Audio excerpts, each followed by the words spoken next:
Hello friends, मैं शिव निचैन आपका स्वागत करता हूं आपके अपने यूट्यूब चैनल पर। दोस्तों, आज की वीडियो में यहाँ पर मैं आपको बताने वाला हूं income tax return ITR 5 online file करना। तो अगर आपकी पार्टनरशिप फर्म है, LLP है, तो उस केस में आप जो है ये income tax return ITR file जो है ITR 5 फॉर्म ऑनलाइन कर सकते हैं। इसके लिए इनकम टैक्स की ऑफिशियल वेबसाइट www.incometax.gov.in, इस पर हम ये लाइव फाइल करने वाले हैं। देखिए, इस केस में यहाँ पर जो इनकम टैक्स रिटर्न की जो ड्यू डेट है, इस बार ITR 5 की अलग अलग ड्यू डेट्स थी। अगर आपकी बिजनेस या प्रोफेशन की इनकम है उस केस में आपकी 31 अगस्त रहने वाली है नॉन ऑडिट केस में, और अगर ऑडिट है तो फिर 31 अक्टूबर।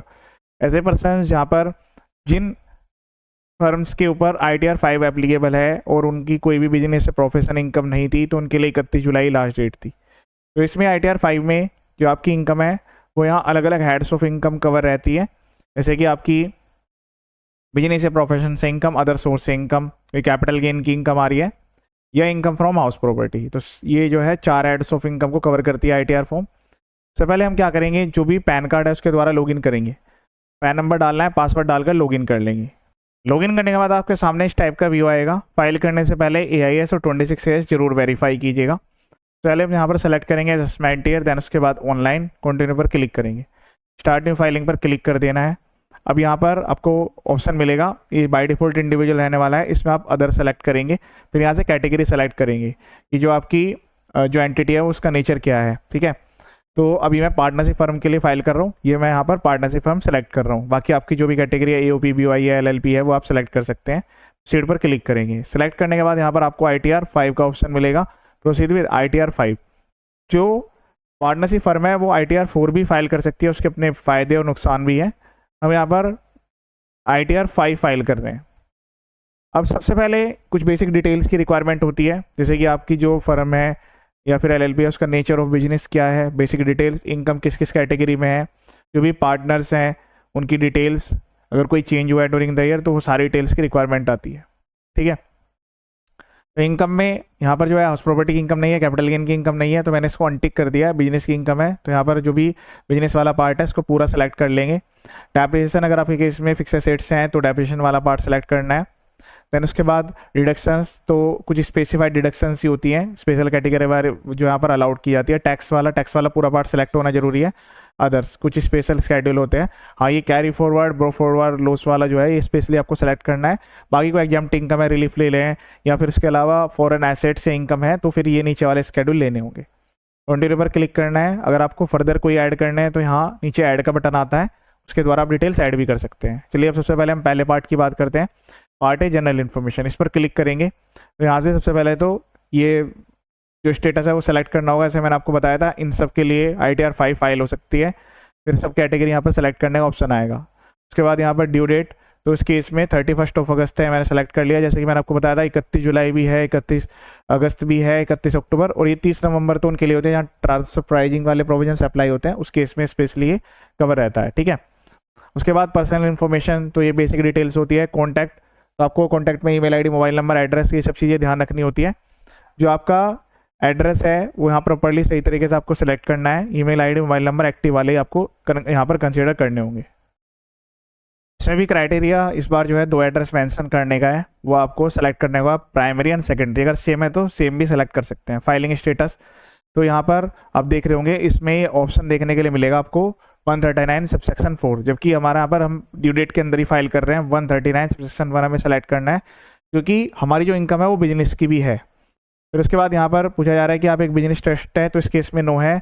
ये वाला सेकंड वाला ऑप्शन भी इसमें नो है। फिर उसके बाद रेजिडेंशियल स्टेटस, ये बाकी वाली डिटेल्स आपको रीड करनी होगी, उसके हिसाब से आप सेलेक्ट करेंगे। अगर MSME है तो यस करना है, उसकी डिटेल देनी है। ये भी पर्सन स्पेसिफिक क्वेश्चन हैं। क्या यहाँ पर जो ये फर्म है किसी अदर फर्म में पार्टनर है तो वो डिटेल्स देनी होगी। क्या अनलिस्टेड कंपनी के इक्विटी शेयर्स होल्ड करते हैं, वो डिटेल्स यहाँ पर सेलेक्ट करनी होगी। ठीक है, उसके बाद ऑडिट इन्फॉर्मेशन। फिर उसके बाद यहाँ पर जो है बुक्स ऑफ अकाउंट मेंटेन वाला पॉइंट आएगा, उसके केस में यहाँ पर जो है यस सेलेक्ट करना है।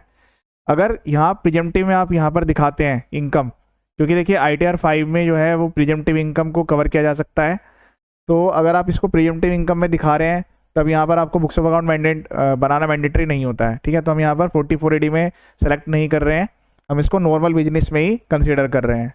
फिर उसके बाद टर्नओवर की बात होती है, तो अगर टर्नओवर 1 करोड़ तक की है तो फिर तो कोई दिक्कत ही नहीं है, उस केस में तो कोई ऑडिट मैंडेटरी नहीं है। 1 करोड़ से 10 करोड़ के बीच में है तो अगर आपके ये जो रिसीट्स एंड पेमेंट्स 5% तक है तो ऑडिट नहीं है, अदरवाइज 1 करोड़ से ऊपर ऑडिट है, और 10 करोड़ से ऊपर तो फिर ऑडिट कराना मैंडेटरी है। तो इस केस में 1 करोड़ तक की यहाँ पर जो है कंसिडरेशन है, तो हम इसको सेलेक्ट कर रहे हैं। उसके बाद ये वाला ऑप्शन, क्या ड्यूरिंग द प्रीवियस ईयर में, मतलब जो फाइनेंशियल है इसके लिए हम फाइल कर रहे हैं, इसमें कोई चेंज है तो इस केस में नो है। ये भी पर्सन स्पेसिफिक है, अगर आपके केस में कोई चेंज हुआ है तो उसको यस करके फिर उसकी डिटेल आपको सेलेक्ट करनी होगी, ठीक है। फिर उसके बाद यहाँ पर पूछा जा रहा है कि जो टोटल इनकम है किसी भी मेंबर की एओपी बीओई के केस में, या फिर एग्जीक्यूटर ऑफ द जो एजेपी होती है उसके केस में, अगर वो maximum amount not chargeable to tax से ज़्यादा है या नहीं है। फिर उसके बाद यहाँ पर आपको डिटेल देनी है, जो भी फर्म में पार्टनर्स हैं उसकी ऐड पर क्लिक करना है। ऐड पर क्लिक करने के बाद यहाँ पर name, address, percentage of share, pan number, Aadhaar number, उसके अलावा अगर एलएलपी है तो डेजिग्नेटेड पार्टनर आइडेंटिफिकेशन नंबर, उनका क्या स्टेटस है वो यहाँ पर कैटेगरी सेलेक्ट करनी है। Rate of interest on capital अगर कुछ है तो, और रिमोशन कितना पे हुआ है, ठीक है। तो और सारी डिटेल्स यहाँ पर आपको सबमिट करनी होगी। एंड उसके बाद नेचर ऑफ बिजनेस यहाँ से सेलेक्ट कर लेंगे। जो भी आपके प्रोडक्ट या सर्विसेज है वो यहाँ ऐड करने हैं। बैंक अकाउंट इस बार सारे बैंक अकाउंट देना मैंडेटरी है। कन्फर्म पर क्लिक कर देंगे। उसके बाद आप जो है नेक्स्ट पेज पर प्रोसीड करेंगे, मतलब जो हमारे नेक्स्ट ऐप्स हैं वहाँ ओपन होगी। तो बेसिक डिटेल्स आपको इस तरीके से भरनी होगी, जितने भी आपके पार्टनर्स हैं उन सबकी डिटेल्स वहाँ पर आपको ऐड करनी होगी। चलिए अब इसके बाद यहाँ पर जो है सबसे पहले हम फाइल करेंगे जो हमारा बैलेंस शीट वाला पार्ट है, ठीक है। तो बैलेंस शीट पर आपको क्लिक कर लेना है।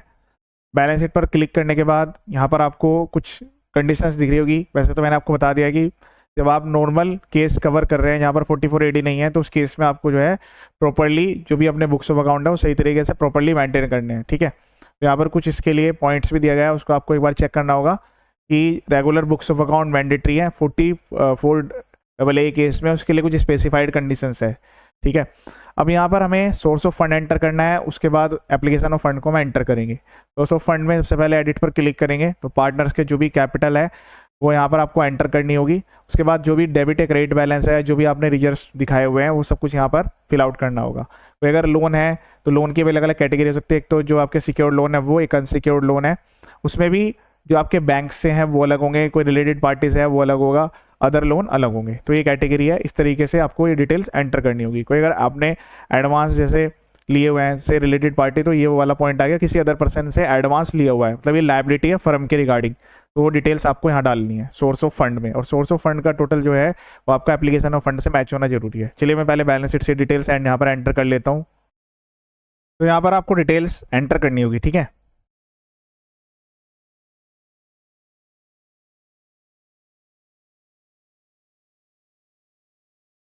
सेव पर क्लिक कर देंगे। इस केस में लॉस है तो लॉस के लिए डेबिट बैलेंस का जो ऑप्शन आता है वो नीचे आता है प्रॉफिट एंड लॉस में।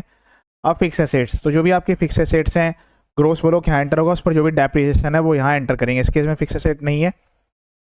इन्वेस्टमेंट्स, तो इन्वेस्टमेंट की भी अलग अलग कैटेगरी दी गई है।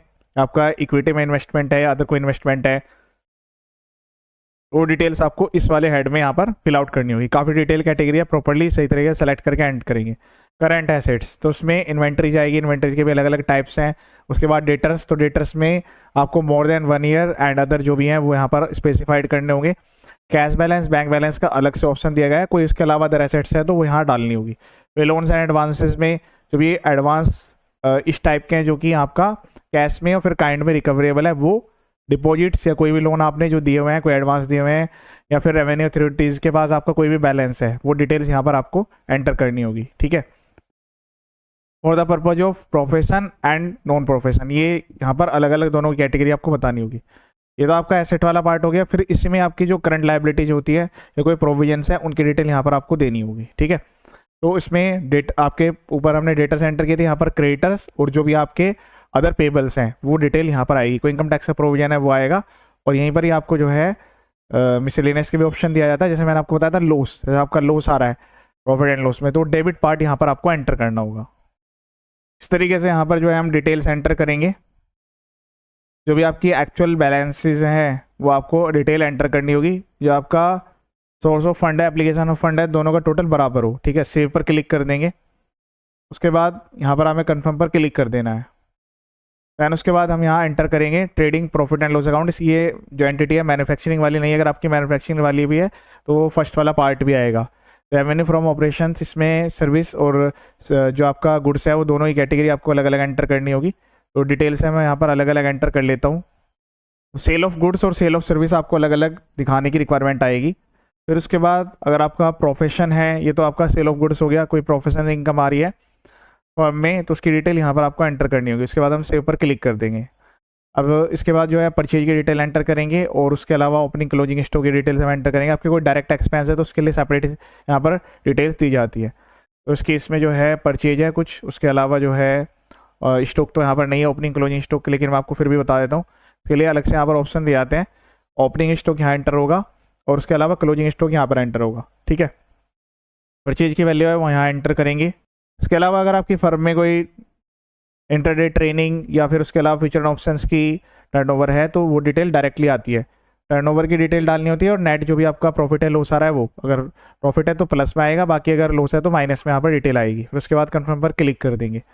अब उसके बाद हम यहाँ जो प्रॉफिट एंड लॉस वाला पार्ट है उसमें बाकी जो अदर एक्सपेंस है डायरेक्ट एक्सपेंस वो यहाँ हम एंटर करेंगे। उसके लिए प्रॉफिट एंड वाले लॉस वाले पार्ट पर जाना है। अच्छा हाँ, इसके अलावा कोई आपकी अदर इनकम आने से इंटरेस्ट इनकम आ गई, ठीक है, तो वो डिटेल्स क्रेडिट वाले पार्ट में आएगी। इस पर क्लिक करना है और डिटेल्स यहाँ पर एंटर करनी होगी। डेबिट के लिए जो बाकी एक्सपेंसेस है कि आपके पूरी लिस्ट आ जाएगी। फ्रेट हो गया, उसके अलावा रेंट, कोई भी आपका रिपेयर मेंटेनेंस का खर्चा, जो आपकी सैलरीज है, सैलरी के भी अलग अलग कंपोनेंट्स हैं उसकी डिटेल आएगी। ठीक है, कितना कंट्रीब्यूशन किस में किया गया है वो डिटेल्स। उसके अलावा कोई भी अगर इंश्योरेंस है तो इंश्योरेंस की डिटेल्स, कमीशन की डिटेल, रॉयल्टी, प्रोफेशन, इसमें भी विद इन इंडिया और आउटसाइड इंडिया दोनों कैटेगरी अलग अलग यहाँ एंटर करनी होती है। इसके अलावा कोई भी होटल के expense, travelling, foreign conveyance, telephone, जैसे काफ़ी ब्रॉड लिस्ट यहाँ पर दी गई है। लेकिन अगर फिर भी आपके कोई अदर हैं तो अदर का भी एक ऑप्शन आता है। ठीक है, ये रेट्स एंड टैक्सेस के रिगार्डिंग हो गया। उसके अलावा अदर एक्सपेंस पर क्लिक करेंगे, ऐड पर क्लिक करेंगे और यहाँ पर एंटर कर देंगे। जैसे फॉर एग्जांपल बैंक चार्ज का डायरेक्ट यहाँ पर ऑप्शन नहीं दिया गया है तो मैं बैंक चार्ज को यहाँ पर एंटर कर देता हूँ। बाकी के लिए तो ऑलमोस्ट जो है वो ऑप्शंस दिए जाते हैं। जैसे प्रिंटिंग स्टेशनरी वो यहाँ पर आपको नहीं मिलेगा।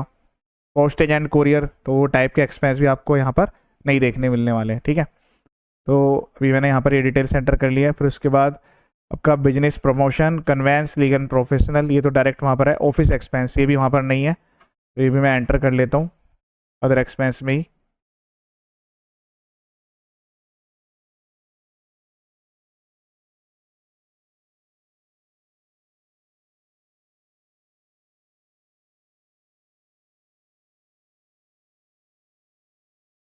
डिटेल आपको सारी एक्चुअल बेसिस यहाँ पर एंटर करनी होगी। ठीक है, प्रिंटिंग स्टेशनरी वो भी यहाँ पर नहीं है। तरीके से यहाँ पर सारे फिगर्स आपको एंटर कर लेनी है। उसके बाद सेव पर क्लिक कर देना है।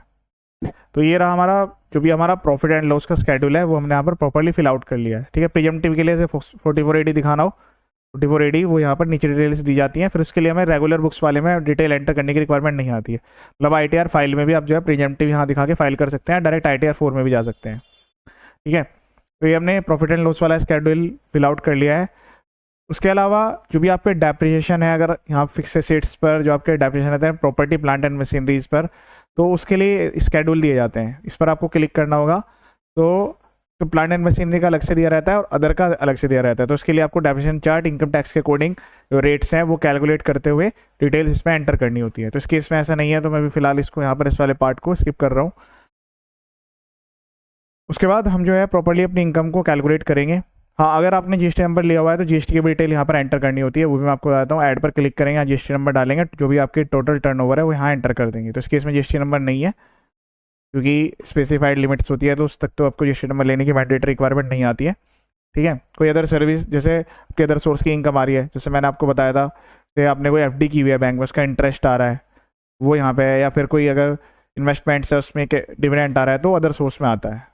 उसके बाद यहाँ पर हम जो है पार्ट BTI पर क्लिक करेंगे, इनकम को एक बार जो है वेरीफाई करेंगे।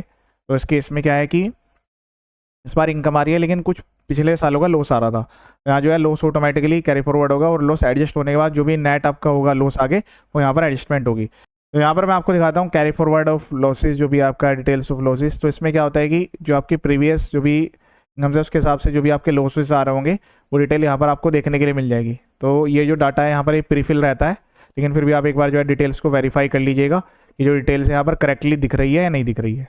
ठीक है, तो जैसे जो भी हमारा मतलब जो आपका इस बार का प्रॉफिट है, देखिए यहाँ पर इस बार का प्रॉफिट है, ये ओपनिंग इनका लॉस आ रहा था, एडजस्टमेंट होने के बाद ये नेट लॉस है कि भी आगे कैरी फॉरवर्ड हो रहा है। तो उस केस में क्या है कि टैक्स नहीं बनेगा, वैसे इसमें 30% टैक्स प्लस सेस जो है वो एप्लीकेबल रहता है। तो जो आपके पुराने लॉसेस है उसके लिए तीनों स्केड्यूल एक बार चेक कर ले। करंट ईयर का लॉस आता है तो वो इस वाले में यहाँ पर आपको दिखता है, ठीक है। उसके बाद हम जो है टैक्स पेड वाले पर क्लिक करना है आपको। कोई भी अगर आपका TDS है, TCS है, वो डिटेल्स एक बार वेरीफाई कर लेनी है। अगर आपने कोई एडवांस टैक्स भरा है उसकी डिटेल यहाँ एंटर करनी होगी, मैनुअली चालान ऐड करना होगा, ठीक है। उसके बाद कन्फर्म पर क्लिक करेंगे। दैन उसके बाद यहाँ पर लास्ट वाले पार्ट में आने के बाद यहाँ पर आपको देख लेना है कोई आपकी लाइबिलिटी तो नहीं आ रही है। देखिए इस केस में इनकम थी, इन पुराने लॉस से एडजस्ट हो रहा है, और लॉस के लिए भी स्पेसिफाइड टाइम होता है। तो आपका लॉस किस टाइप का है, हाउस प्रॉपर्टी से है, बिजनेस से है, स्पेकुलेशन बिजनेस से है, तो सबके लिए अलग अलग टाइम लिमिट होती है। तो बाद कन्फर्म पर क्लिक करेंगे। पूरी ITR को एक बार दोबारा से आपको चेक कर लेना है। प्रोसीड टू वेरीफाई पर क्लिक करेंगे। उसके बाद यहाँ पर इस टाइप का मैसेज आएगा, वैलिडेशन सक्सेसफुल। यहाँ प्रीव्यू पर क्लिक कर देना है। रिटर्न को प्रीव्यू करेंगे, प्रोसीड टू वैलिडेशन पर क्लिक करना है, प्रोसीड टू वेरिफिकेशन। अब हम डायरेक्टली इसको वेरीफाई कर रहे हैं, तो जो भी ऑथराइज्ड पर्सन है, पार्टनर्स हैं, डेजिग्नेटेड पार्टनर हैं, उनके जो मोबाइल नंबर है उस पर OTP जाएगा, ठीक है। वेरीफाई पर नाउ पर क्लिक करेंगे, कंटिन्यू पर क्लिक करना है। पहले वाले ऑप्शन को सेलेक्ट कर लेना है, कंटिन्यू पर क्लिक करेंगे, आई एग्री पर क्लिक करेंगे, जनरेट OTP पर क्लिक कर देंगे। उसके बाद यहाँ जो रजिस्टर्ड मोबाइल नंबर है उस पर OTP जाएगा। OTP वेरीफाई करते जो आपकी ITR है वो फाइल हो जाएगी। उसके बाद यहाँ इस टाइप का मैसेज आएगा, सबमिट पर क्लिक कर देंगे। उसके बाद प्रोसीड पर क्लिक कर देंगे। Registered email ID mobile number है उस पर ये कंफर्मेशन भी जाएगी कि आपकी जो ITR है वो फाइल हो गई है। डाउनलोड रिसीट पर क्लिक करके यहाँ से आप डाउनलोड कर सकते हैं इनकम टैक्स की एक्नॉलेजमेंट, और ई फाइल में जाकर यहाँ व्यू फाइल रिटर्न से जो आपका पूरा फॉर्म है ITR 5 वो भी डाउनलोड कर सकते हैं। कंप्यूटेशन आपको अलग से बनानी होगी, इसके लिए मैंने सेपरेट वीडियो अपलोड किया हुआ है। कंप्यूटेशन ऑनलाइन डाउनलोड नहीं हो सकती है। तो लेटेस्ट वीडियो के अलावा मेरे यूट्यूब चैनल पर GST इनकम टैक्स से काफ़ी सारी वीडियोज अवेलेबल है। अलग अलग पर्पज़ के लिए काफ़ी सारे वीडियो यहाँ पर अपलोड किए गए हैं। चैनल का पर्पज़ फुली एजुकेशनल है। वीडियोज़ को देखिए और शेयर जरूर करें। ये वीडियो देखने के लिए थैंक यू सो मच।